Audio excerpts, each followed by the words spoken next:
Bonjour, aujourd'hui c'est le 8e jour et on va parler d'un roman, pour changer, turc. Alors, il s'agit du Musée de l'Innocence d'Orhan Pamuk, qui a été écrit en 2008. Orhan Pamuk, c'est un auteur turc, très contemporain du coup, qui est un véritable croquis de la société contemporaine turque. La société turque qui est à la fois l'enfant la société turque qui est traversée de multiples paradoxes, puisqu'elle est à la fois l'enfant de tout le système de Mustafa Kemal, Atatürk, et qui est aujourd'hui un terreau d'une certaine vision de l'islam politique, et qui est aussi fondée sur une idéologie autour de l'identité turque qui est très forte, tout en étant l'un des berceaux de la civilisation méditerranéenne. Du coup, c'est un champ d'exploration, un champ de potentiel littéraire qui est juste grandiose et que Orhan Pamuk arrive très bien à nous faire comprendre dans ses différents livres. Je n'ai pas l'exemplaire entre les mains non plus parce que j'avais laissé le mien, j'ai donné le mien à une amie.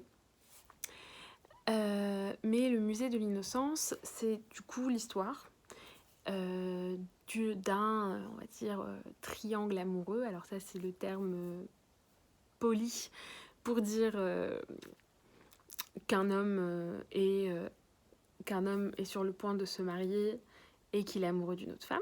Le mariage, en réalité, est un mariage arrangé, comme ça se faisait encore beaucoup, en tout cas à la fin du siècle précédent en Turquie, notamment dans les familles aristocrates de la société stambouliote.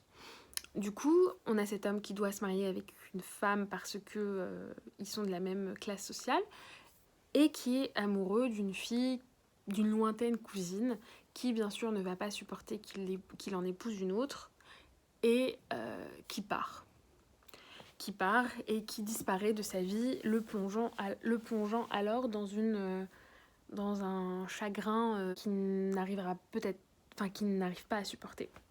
Du coup, on a à peu près 500 ou 600 pages d'un enlisement amoureux, d'un enlisement dans la souffrance, dans la mélancolie, dans la douleur de l'amour. C'est l'un des plus beaux romans d'amour que j'ai eu à lire.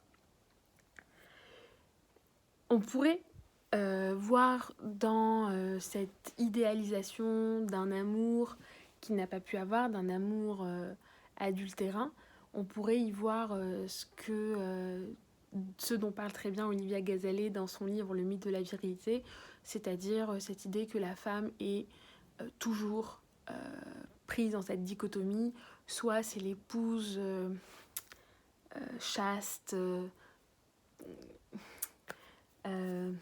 pure,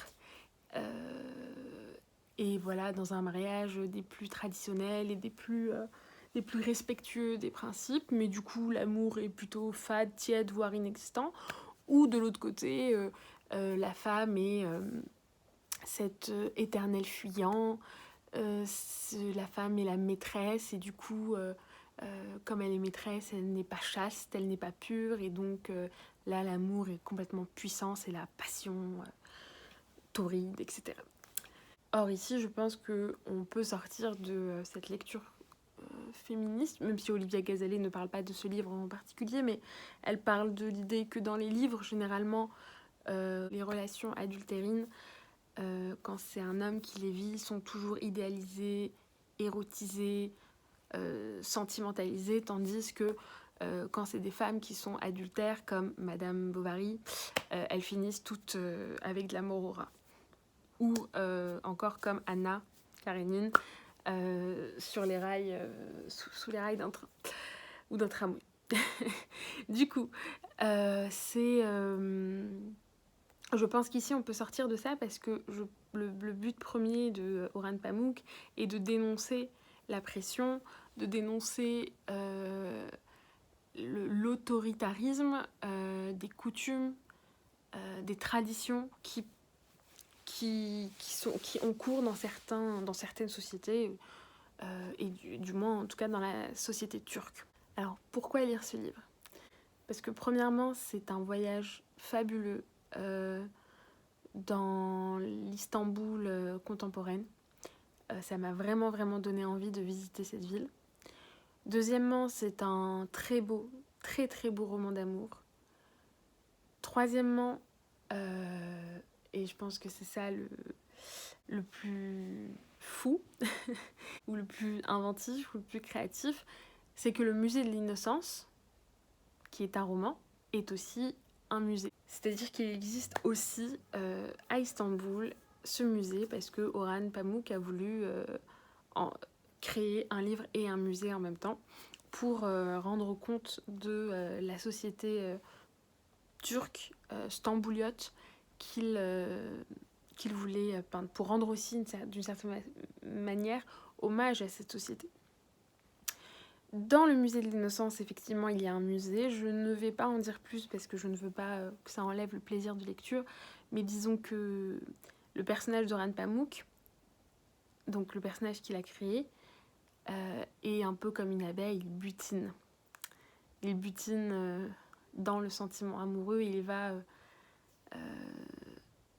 dans une expérience de la douleur amoureuse, il va dans des territoires qui sont quand même très inventifs.